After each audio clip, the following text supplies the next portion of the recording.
Bonjour à tous, nous allons essayer de fabriquer un chambala, tout simple, en perles de jade. Donc c'est pour vous montrer la technique du chambala. Pour ceci, vous avez besoin, j'ai pris une boîte en carton, avec 2 pinces à linge, que j'ai acheté à la foire fouille, pour fixer mon fil. Donc ça, c'est pas onéreux du tout. J'ai besoin d'un fil central, pour fixer les perles que j'ai choisies, de la bonne taille, pour les enfiler. Donc là, ce sont des perles de jade avec un trou inférieur à 1 mm. J'ai donc choisi un fil central de 0,5 mm en noir. Et vous avez besoin également d'un fil à tisser de la longueur 3 fois au moins le fil central. Là, j'ai pris du fil plus gros, il est de 1,5 mm pour que ça ressorte mieux. Donc vous allez faire un nœud à l'extrémité de votre fil central.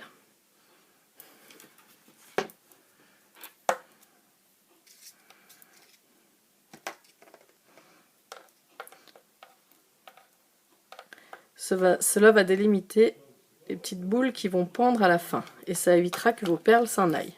Sur ce fil central, j'ai déjà fait, vous enfilez les nombres de perles dont vous avez besoin pour que vous voulez faire apparaître sur votre chambala. La première sera une perle qui va pendouiller, comme celle-ci. Donc on va la laisser pendouiller par là. Et on va fixer notre fil central à l'aide de la pince sur un des côtés de la boîte à chaussures. Ensuite, nous avons toutes les autres perles. Il faut faire un autre nœud à la deuxième extrémité, faire descendre la perle qui est ici, pour faire la deuxième bille qui va pendouiller comme celle-ci. C'est un bracelet avec 2 billes qui pendent. Et on fixe également à l'autre extrémité le fil central. Donc nous nous retrouvons avec un fil central de chambala tendu et 7 perles que nous allons tisser sur le fil. Vous avez besoin de connaître la longueur dont vous avez besoin pour le poignet, afin que le chambala soit tressé jusqu'au lien de serrage, pour pas avoir de soucis. Là par exemple, c'est un chambala qui est pour taille enfant, il manque des tressages ici, c'est dommage, mais là j'ai pris la mesure, donc on va faire les premiers nœuds qui ne seront pas tressés. Ensuite on va rajouter les perles et on va fermer par le même nombre de nœuds. C'est un bracelet qui est symétrique. Donc on prend le fil à tresser qu'on va venir positionner sur le fil central en 2 parties égales, comme ceci. Et en fait, on va faire un nœud chambala à plat. Donc, il faut faire une boucle d'un côté. Ensuite, le fil de l'autre côté, le faire passer comme ceci dans la diagonale de la boucle, en passant sous le fil central et sous le fil. Voilà. Je vais vous le faire plusieurs fois, vous allez voir. Donc ça fait une boucle comme ça. Le deuxième fil, on le met par-dessus. On prend l'extrémité du fil et on le fait passer comme ceci. Voilà. 2 nœuds. Si vous n'arrivez pas au départ à faire le nœud de chambala à plat comme ça, vous pouvez faire un nœud simple. Mais c'est vrai que là, tout de suite, ça fait tout de suite plus joli quand on démarre par un nœud de chambala. Donc ayant compté, je vais faire 10 nœuds de chambala. 2, 3. Et on fait une fois d'un côté, une fois de l'autre. Il y a énormément de tutos qui expliquent ceci sur YouTube. N'hésitez pas à chercher nœud de chambala. Il y a des personnes qui l'expliquent vraiment très bien. Mais là, vous pouvez les voir, je vous les fais les 10 en non accéléré. Comme ça, vous avez largement le temps de voir comment on procède. Moi, c'est vrai que je décompose plus le mouvement, je passe mon fil directement. Quand on ne sait plus où on en est dans un nœud chambala, il suffit de repartir en boucle là où il y a la boucle qui passe par-dessus. Si elle passe par-dessus, c'est que j'en suis de ce côté-là. Si vous vous trompez, votre chambala va tourner. Donc c'est important de bien suivre à quel moment vous en êtes pour ne pas faire tourner votre tressage. 3, 4, 5, 6, 7, 8. Il m'en manquerait encore 2. 9 et 10. Voilà, mes 10 nœuds de Shambhala faits. Une fois que j'ai fait mes 10 nœuds de Shambhala, je vais avancer une première perle que je vais tisser toujours avec la même technique.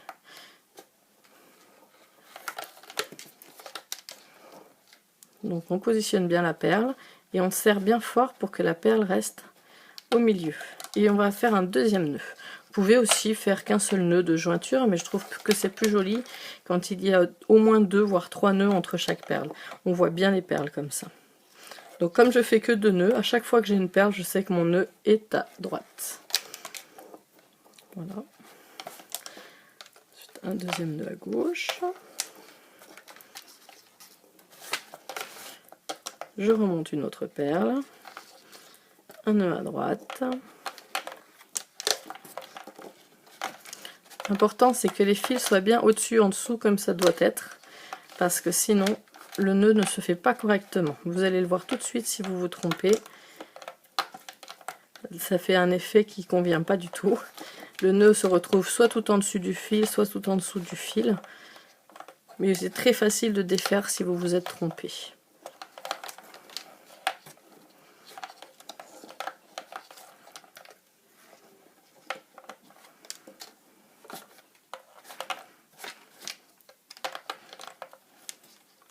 Voilà, moi je préfère cette technique de boîte à chaussures pour pouvoir tisser dans l'air, entre guillemets, parce que sur les scotch sur la table, moi ça se barre tout le temps, j'arrive pas. Donc je préfère l'attacher. Vous pouvez l'attacher aussi à une planche avec un clou, un système de votre fabrication, ou sur un métier à tisser les perles également. Mais là, vraiment, le système, il ne vous oblige pas à aller acheter du matériel. Peut-être des grosses pinces si vous n'en avez pas. Je vous enverrai où j'ai acheté les miennes si ça vous intéresse. Vous pouvez m'envoyer un message, il n'y a pas de souci. Voilà, et donc à la fin, on va refermer avec... On va redécaler un petit peu notre bracelet pour que vous voyez bien. Voilà, on va refermer avec la même chose, 10 nœuds de Shambhala à la fin. Donc là, j'en ai fait 2.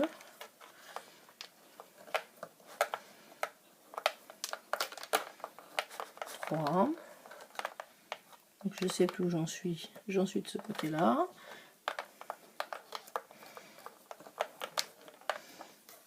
4.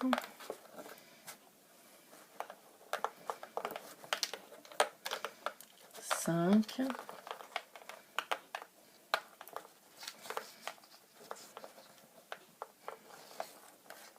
6.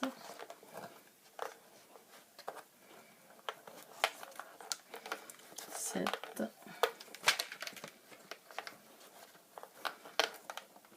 8.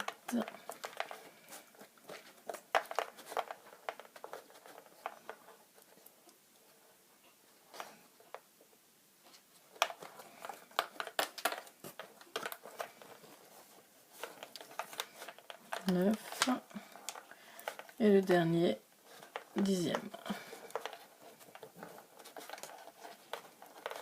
Voilà, je trifouille un peu, mais c'est pour bien mettre en place mes nœuds.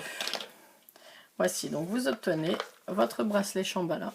Le temps est réel, donc vraiment vous avez vu que ça prend très peu de temps de faire ce bracelet. C'est vraiment un jeu d'enfant, tout le monde est capable de le faire. Mon fils de 6 ans me tanne pour le faire également, donc vraiment n'hésitez pas à faire ça aux enfants en activité. C'est très simple. Donc ensuite on coupe les 2 fils qui ne vous servent pas afin d'arrêter le Shambhala. Alors ça, les enfants, ne le faites pas tout seul. Il faut vraiment que vos parents soient à côté. Il faut brûler les extrémités afin de stopper le bracelet. On peut aussi mettre de la colle très forte. Mais c'est vrai que le rendu le meilleur, c'est vraiment quand on fait fondre le nylon. Afin de pouvoir écraser le surplus et que le fil ne s'enlève pas. Donc ça fait comme une colle. Alors une fois que vous avez brûlé, attention, c'est un peu chaud, hein. Voilà. Toujours en présence d'un adulte de faire ça, de ne pas le faire tout seul. Voilà, donc vous avez votre superbe bracelet Shambhala et maintenant il ne reste plus qu'à faire la fermeture. La fermeture, c'est vraiment pas compliqué. Il faut retourner, voilà, les deux extrémités. Vous voyez, vous avez vos deux fils de fermeture. Et donc pour fermer ce Shambhala, nous avons besoin de ramener les deux extrémités et on va les fixer à l'aide d'un morceau de scotch pour pouvoir faire le nœud de fermeture, surtout si on est tout seul. Si on n'est pas tout seul, le mieux c'est de le faire tenir au voisin, comme ça il n'y a aucun souci.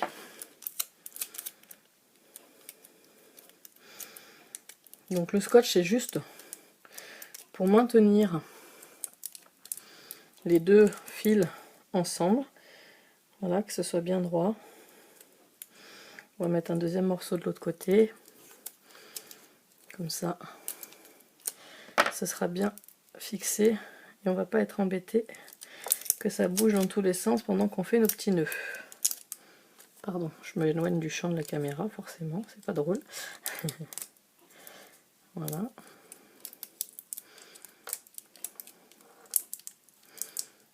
Voilà, donc là nous avons nos deux fils qui tiennent avec du scotch. Donc on va prendre un des fils de chute du tressage, on va le passer en dessous, on va essayer de se mettre à peu près à égale distance de chaque côté et on va refaire notre petit système de nœud Shambhala mais dans le vide. Alors il ne faut pas que ce fil soit trop gros parce que pardon, on va sinon pas s'y retrouver. Donc voici mon premier nœud. Alors on va essayer, voilà. Après pareil, on change de côté. Une fois qu'on a fait les deux premiers, ça va aller tout seul, vous allez voir. C'est les deux premiers qui sont assez pénibles à faire. C'est pour ça que je vous dis, si vous pouvez, oups, je m'éloigne, si vous pouvez vous faire aider pour maintenir ces deux petits fils là, c'est pas plus mal. Donc voilà, on a fait 2 nœuds, donc on va en faire 5.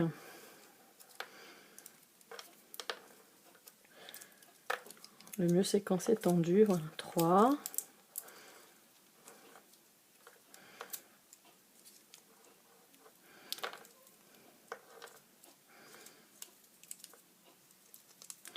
Plus on en fait et plus ça vous rallonge le bracelet. Donc si vous vous êtes un petit peu trompé dans votre mesure, je m'éloigne du champ de la caméra, excusez-moi, si vous êtes un peu trompé dans votre mesure et qu'il vous manque de chaque côté des nœuds, vous faites une fermeture un peu plus grande et comme ça vous allez rattraper le nombre de nœuds qu'il vous manque.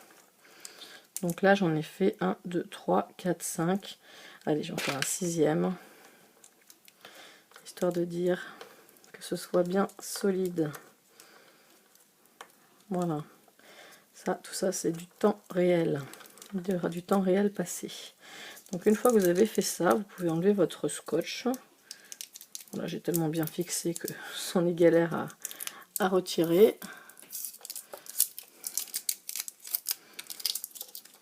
Voilà, de chaque côté.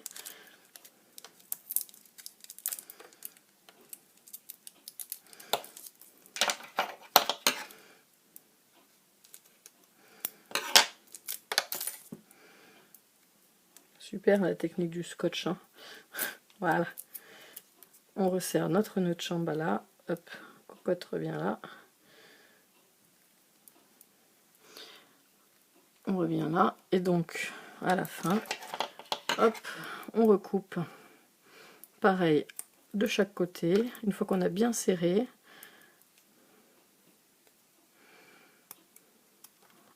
Toujours avec papa, maman, si c'est des enfants, hein, vraiment, j'insiste là-dessus. On ne joue pas avec le feu tout seul, il peut se passer plein de choses. Donc voilà.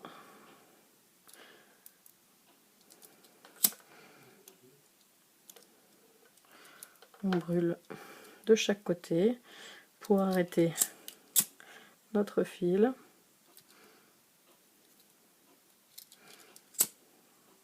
J'insiste bien, ce nœud là c'est celui qui est le plus sollicité lors de la fermeture et de l'ouverture du bracelet.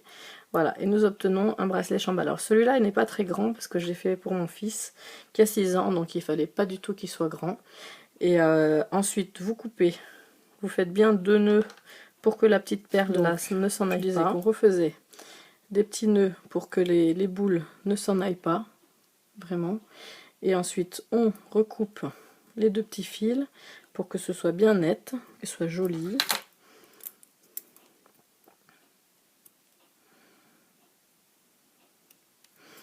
Et on reprend notre petit briquet. Toujours avec un adulte. Voilà. Et on termine pour bloquer. Comme ça, les nœuds ne se déferont pas. Et on ne perdra pas nos petites perles. Et voilà. Le bracelet Shambhala est terminé. Vous pouvez en profiter de suite. Et faire un petit cadeau à vos copains, à vos copines. Celui-là, c'est pour un garçon, vous voyez. Donc vraiment, ces petits bracelets, ça porte chance. C'est hyper sympa. Voilà, je le mets dans un petit sachet, parce qu'il voulait absolument son petit sachet aussi. Et voilà, un super cadeau qui revient pas cher et qui fera toujours plaisir à votre entourage. Le tout, c'est de connaître à peu près la grosseur du poignet pour essayer d'être au plus juste en termes de taille. Voilà. Des couleurs, etc. Vous pouvez faire ce que vous voulez, vous pouvez mettre autant de perles que vous voulez. Là, j'en ai mis 7 parce que c'est sur 7 que c'est censé porter chance. Vous pouvez en mettre seulement 3, seulement 4, une plus grosse au milieu, des plus petites sur le côté. On va en faire d'autres et puis vous verrez, je mettrai ça en ligne si ça vous intéresse. N'hésitez pas à me poster vos commentaires. Et si vous voulez savoir où j'ai acheté la matière première, je peux aussi vous en mettre à disposition. Voilà. N'hésitez pas, à bientôt. Ciao, ciao.